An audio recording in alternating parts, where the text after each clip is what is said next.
बे लाइक खोमोरलायनानै भट सानखांनायखौ गारदेरलाय हरनाय बिदि गोबां खोन्थायो जोंनो निसय बेबादिजों आर्टिस्टआ भटआव देरहाहैदों आरोखि। बे बाथ्राया बेसेबांसिम सैथो जे खाम्फा बरगयारी बिथांनि सायावहाय प्रहलाद ब्रह्म बिथांनि बाथ्रा बुंनाया नैबे भिडिअखौ दा दसे उनाव जोबजासे होनो थांगासिनो दङ आरो बेजों लोगोसेनो जे बियो जोंनि गेजेरावहाय आरोबाव माब्रै एखु जाफिनबावखो बिथांजोंहाय बे बाथ्राखौबो नोंथांमोननि गेजेराव आङो फंनैसो बाथ्रा बुंगोन। दा जेखियानो जाया मानो आरोबाव फिन दिनैनि समावहाय जे BPF निफ्राय बारग' MLA आरो बारग' EMबो जाय हितेश बसुमतारी बिथाङा दिनै UPPL आव जयेन जासिगोन नैबे बाथ्राया गोबां खौरां गोसारबाय थाखानायखौ नोंथांमोना हयथ' नुखाबायबो जानो हागौ। आरोबाव फिन बिथांमोननि मोनसे गेदेर खहा जानो थांगासिनो दङ दिनैनि समावहाय। बिनि उनावहाय जोङो माने उननि समाव आरोबाव नुलांबाय थागोन सोर बबे दोलोआव सोर बबेथिं हाबो बारस्लायो बेखौ जों समनि गेजेरजों नुलांबाय थागोन आरो नुबाय थागोन।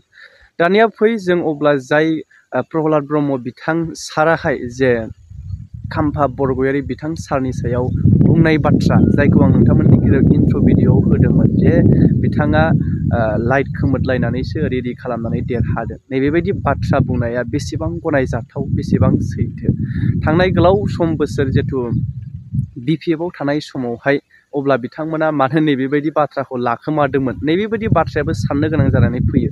जेब्ला जाय दैदेनगिरिया दोलो नागारो ना हान्जाखौ नागारनानै गुबुन दोलोआव जगदान जायो अब्लासो गोबां दैदेनगिरिफोरनि सिंनि खोथाफोरखौ एखुनानै एरखांनानै होनायखौ जोङो नुनो मोननाय जायो। जाय बाथ्राफोरा माने एसे साननो लागा खोथाबो जानानै फैयो। जिहेथु बेबायदि थासारिजों देरहाबोदोंब्ला बियो गोबां गाज्रि रोखोमै देरहाबोनाय नैबेबायदि साननाय जिहेथु रायजो राजाफोरनि गोसोआव मोनसे सोंथि बा साननाय सिखांहोनाय नैबेबायदि समाव एरखांनानै होनायखौ जोङो नुबाय थानो मोनदों। जे दैदेनगिरिफोरनि बेलायावहाय जाय बाथ्राफोरा माने हान्जायाव दोलोआव थानाय समाव सावरायजायाखैमोन नाथाय जेब्ला दोलो नागारो अब्ला एरफ्रुनानै होनाय सासे दैदेनगिरिनि पलिटिकेल केरियारखौ सेस खालामनानै होनाय दंस' खालामनानै होनो नाजानायखौ जोङो नुबाय थादों। दा जेखियानो जाया मानो एक्सुवेलि जों सरासनस्रा सुबुंफोर रावनिबो सायावहाय हेंथा बाथ्रा बुंनो थाङा। बिथांमोना पलिटिकेलि हिसाबै गावजों गाव बादा बादि जाबाय थागोन बियो सियर। दा अब्ला नोंथांमोना नैबे भिडिअखौ जोबजासे नायनायनि गेजेरजों मोन्दांथिखौ फोरमायहर। बेबा मोनसे दलाव हाबलाय ओंखारलाय बे सोलियो बे नेचारेल फेन'मेनन बियो राजनितिकआव सोरबाया हाबो ओंखारो बे माखासे मानसिफोरनि केरेक्टार। दिनै हितेश बसुमतारी थांदों बिनि आखल आखुखौथ' बयबो मिथिबाखि गैया नङा होमबा। थांनाय बारावबो UPP आव थांखांबाय बे उनावसो UPPL जादों नालाय बेयाव थांनानै टिकेट लाहैदों MLA नि आरो BPF आव फैफिनदों BPF आवबो टिकेट लाफिनदों जेनदों। दा बेवहाय बिनो हायो दिनै हितेश थांनायाव जेबो खथि गैया आरो खाम्फा बरगयारी हिसाबैबो जेबो 1 इन्सिबो जा लस जायाखै 1% बो लस जायाखै। खार'ना बेनो दिनै खाम्फा बरगयारी हिसाबै खुनु दिन बे इलेक्सनाव देरहाफेराखै। 2010 आव बोरैबा देरहादों 2015 आव देरहानायाथ' बे गोबांथार माबा जादों होनना बयबो मिथिगौ। बे लाइक खोमोरलायनानै भट सानखांनायखौ गारदेरलाय हरनाय बिदि गोबां खोन्थायो जोंनो निसय बेबादिजों आर्टिस्टआ भटआव देरहाहैदों आरोखि। दा बिनि अनगायै खुनु इलेक्सनाव देरहाफेराखै बे MLA आवबो देरहाफेराखै MP आवबो देरहाफेराखै गावनो निजिस्व गेलेनाय MP आवबो गावनि समस्थियाव गावनो देरहायाखै। थारमाने बिनिफ्राय बुजियो बे गावनि समस्थियाव बे खुनु ग्रेभिटि गैला रायजो राजा रावबो मोजां मोनला बिनिखायनो बियो गावनो खारनांबाय आरोखि बेफोर दोलोनिफ्राय गावजों मा भुल मावबोखो हयथ' बेखौ बियो सुद्रायनो बा दिनैहाय बबेबा गंगा दैयाव दुगैहैनाय बादि मोनदों बिथाङा UPPL आव थांनानै खिन्थु बे दैया बिराद लेथेरासो बे लेथ्रा दैयाव दुगैना बे मालाबाबो सान्थि जाया साफाबो जाया। दिनै बे दला जेरै थगायसुलाफोरनि दल बे थगायसुलानि बे लैथोनि दैयाव दुगैनानै बे गावखौ मालाबाबो साफा खालामनो हाया। दा दिनै बिथांनि भबिसतआ दिनै अन्धकार जाबाय। दिनै खोनानो मोन्दों माने खुनु समस्थियाव टिकेट होनाय जायगा गैयानो फेरेंगाबो दाख्लै रिएक्सन खालामगासिनो दं जाबाय सिं खुनु मथे गावनि समस्थियाव गेलेहोआ।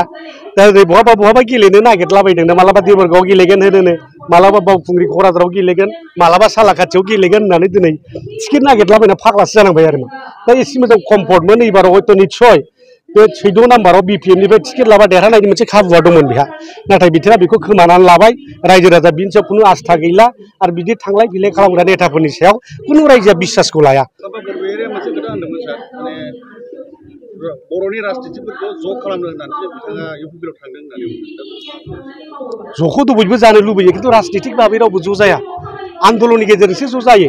आरो बड'फाया गोदो बेखौनो बुंलांदों इउनिटि थ्रु स्ट्रागोल जों जुजिनायजोंसो खौसे जालांगोन। बै रायजो बिनाय समाव बड'फानि समाव बयबो ज' जाफैदों नङा होमबा राजनितिकआव मोनसेल' थाफैदों एबसुआनो दायथ' लाजोबदों 1991आव जोङो 10 जन एमएलए हरनो हादों नङा होमबा 2001 सनाव जों 10 जन एमएलए हरनो हादों बे गासिबो सोमावसारनाय धाराजों फैजोबनायसो बियो ओरैनो ज' जाया दा बे खुनु सोमावसारनायबो गैया बे खुनु डिमान्डबो गैला आरो दुलाराय बर' फरायसा आफादा बिटिआर सुक्तिनि गेजेरजों दिनै फाइनाल एन्ड कमप्रिहेन्सिभ होननानै बड'लेण्ड दाबिखौनो दिनै रोनगोरा नार्जारि प्रमद बर' उर्खाव गोरा लरेन्स इस्लारि मोनहा दिनै गारबोखाबाय दा दिनै बे खुनु संग्रामनि बाथ्रायानो गैला आलादा रायजो बिनायनि बाथ्रायानो गैला दा दिनै बबे लामाजों खौसे खालामो मोनसे रायजोआव हाजारथा पलिटिकेल पार्टिबो थानो हायो बिटिसिआव दा रिजनेल पार्टि हिसाबै बिपिपिएफ इउपिपिएल जादों नङा होमबा गाबोन मोनब्रै मोनबाबो दल ओंखारनो हानाय बेहा रावाबो होबथानो हानाय गोहो गैया पलिटिक्सआव मालाबाबो ज' जाया बे रोखा